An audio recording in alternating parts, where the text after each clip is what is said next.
So even getting the gun to gold tier only increased the damage from what I seen for 2000.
I think we're on to this town.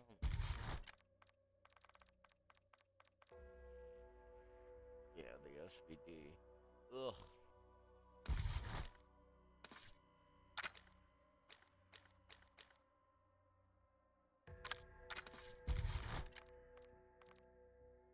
Damn, I got a lot of work to do with this one. A lot of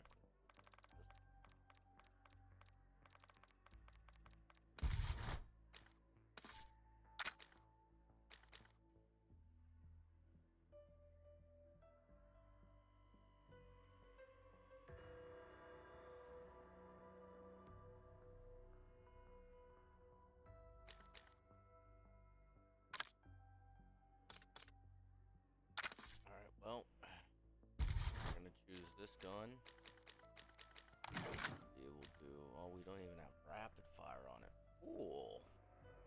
That's a big wrench in the plan. I'll use that. Alright, well, I guess we're just gonna. We got quick draw. Well. All that's man. That's back.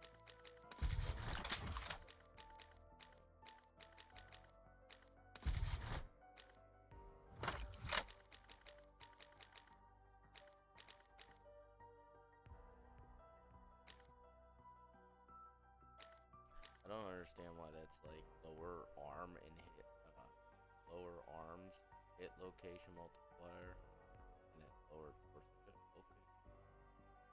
That doesn't make sense at it, but we'll just keep.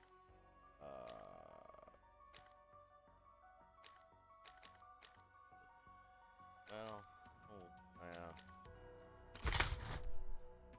See, it's trying to act like it's a, we're just gonna. I don't really know what's going on there. I don't think that's right because I think those are the multiplayer attachment things that it does. Because I know that the sniper rifles on multiplayer do the lower torso and the upper torso nonsense. So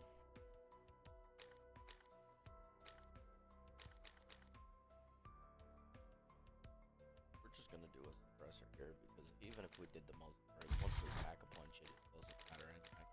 I just wish I had the rapid fire. So this looks all good to go. Get the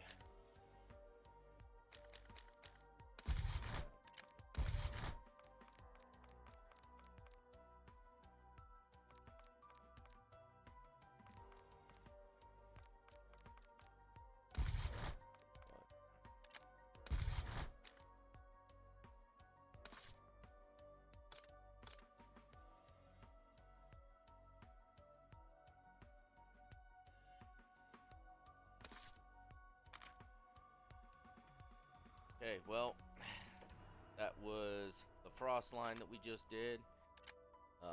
Does great damage. I mean, we went from 22,000 to 24,000 to 44,000, which is great. It's just the problem is even the reload, and if you go into the settings and you turn on, I believe it is the manual fire behavior, and you do hold, you can hold it and it'll just continuously shoot. So it basically turns any semi-auto into a fully auto, but they shoot a hell of a lot slower. Like the FN FAL, it's terrible on that.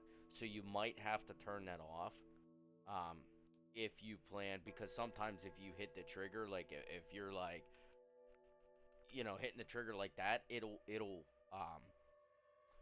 think that it is full, like you're holding the trigger, because the threshold to hit it within a certain amount of time, you're in that gap, whether I don't know what the seconds are, 3, 4, 5 seconds, whatever it may be, but then it thinks that you're just doing this instead of if you're doing this.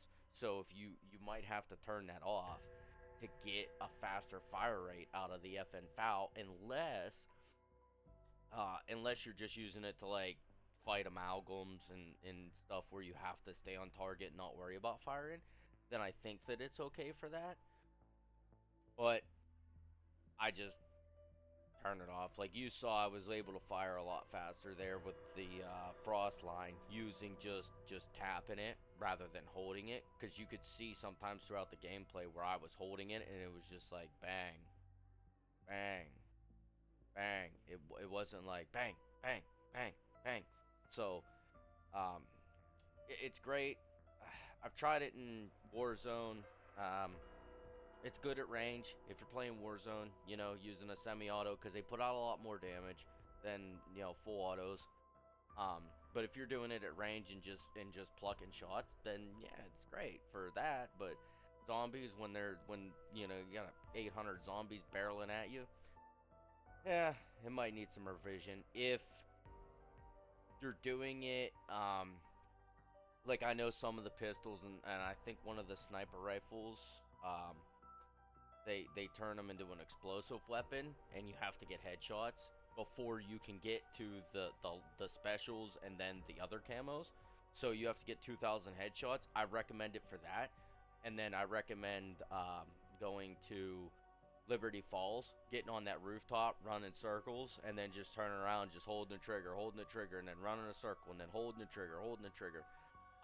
It's going to be way more enjoyable than sitting there and tapping the trigger 10,000 times. But, I mean, ultimately, it's up to you. I wish when I was leveling those guns up, I didn't know, or the game did not have the manual fire behavior. So, therefore, I had to manually do it, and I'm telling you, it took me like 3 days to do the GS-45s, because they turn them into explosive weapons when you pack punch them. So yeah, it was terrible. And I don't have no Zan or no aimbot or anything like that, so it definitely sucked. It was I mean, my finger was like, yeah,